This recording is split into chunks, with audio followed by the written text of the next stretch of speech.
Ladies and gentlemen, today, I want to emphasize the importance of being yourself. Embracing our true selves is a catalyst for happiness and fulfillment. When we are authentic, we attract genuine connections, tap into our unique potential, and make a lasting impact. In a world that pressures conformity, being yourself is a rebellious act that inspires others to do the same.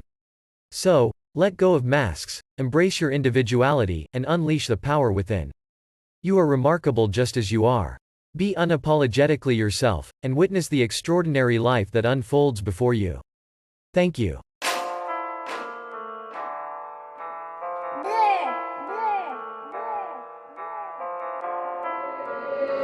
You're so swag.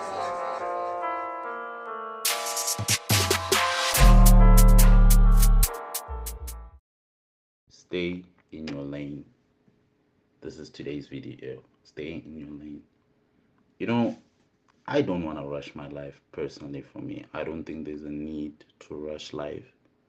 I think everything comes in its own reason and purpose for it to teach you, to grow you, and to better you.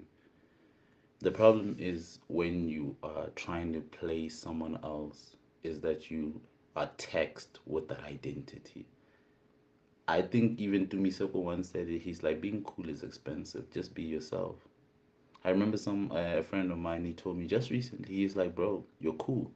And I was shocked. I was like, bro, what do you mean by that? Like, I'm an inquisitive person. I like to ask questions. So he's like, you're cool. And I'm like, what does that mean? He's like, one day I saw you walking, and these other girls like were checking me out. I don't remember this day because I don't really keep those kind of stuff in my head. So he's like, these girls were checking you out, and they looked at you, and you looked at them, and then you walked right past them. And I was like, I did that, and I was like, yeah, I've been. He told me, he's like, I've been watching you for like weeks now, and I've been studying you, and I was like you're really cool.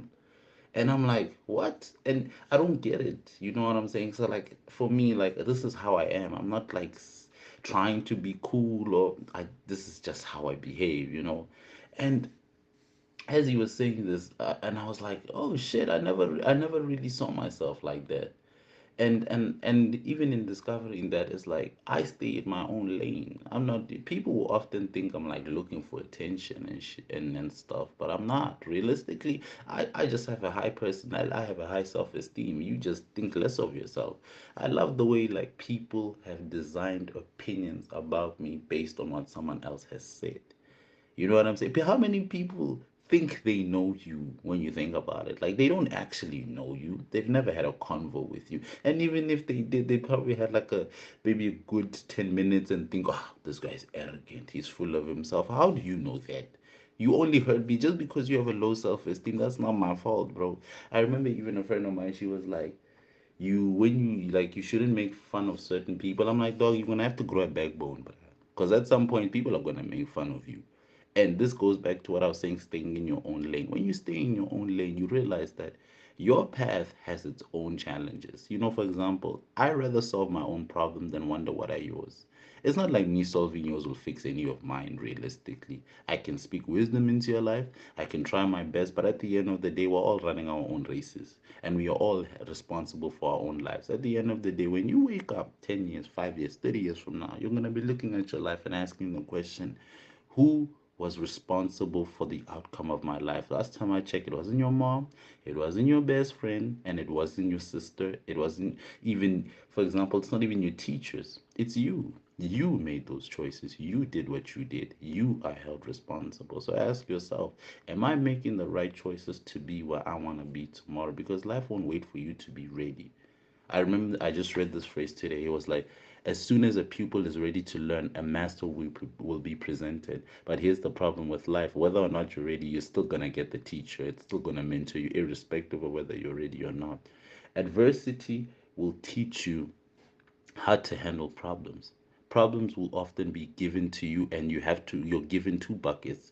One is filled with water and the other is filled with gasoline. It's a metaphor. You can either A, stop the problem, address it, and be aware of it and grow and stay in your lane, or you can add gasoline and make it way worse than it actually is.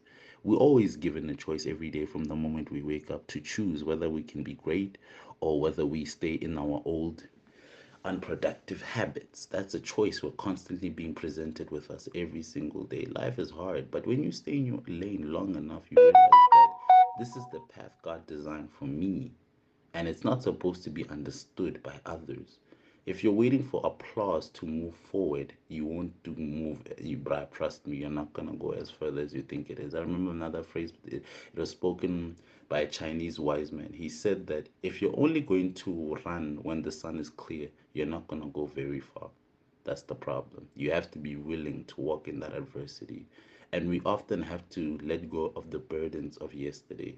What are the burdens of yesterday? Failed relationship, failed friendships, failed self-esteem. Like you have to let go of those I failed ideas of yourself and cultivate a new mindset called I love myself, a new identity, a new self esteem. And it can only be created once the old version of you has died. When you, for example, we in Christianity, we get baptized, the old you dies and the new you gets born.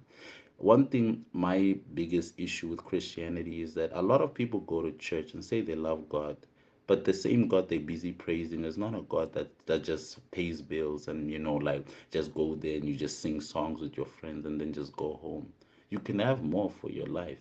But if you keep limiting yourself, that's all you'll ever get. And to be quite frank with you, dreaming big and staying in your own lane do work in hand to hand because you learn a lot of things as you walk. It says that the steps of a righteous man are led by the Lord.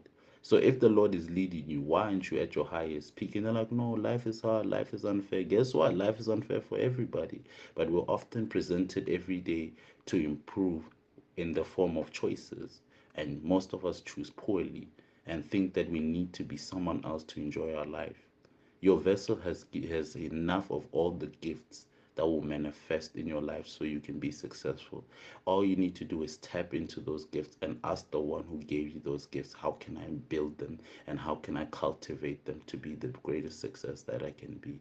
Trust me, today always won't wake up with the heavy burden in your heart. Someday you'll be filled with joy and laughter. Job, it says that, Job 8 verse 7.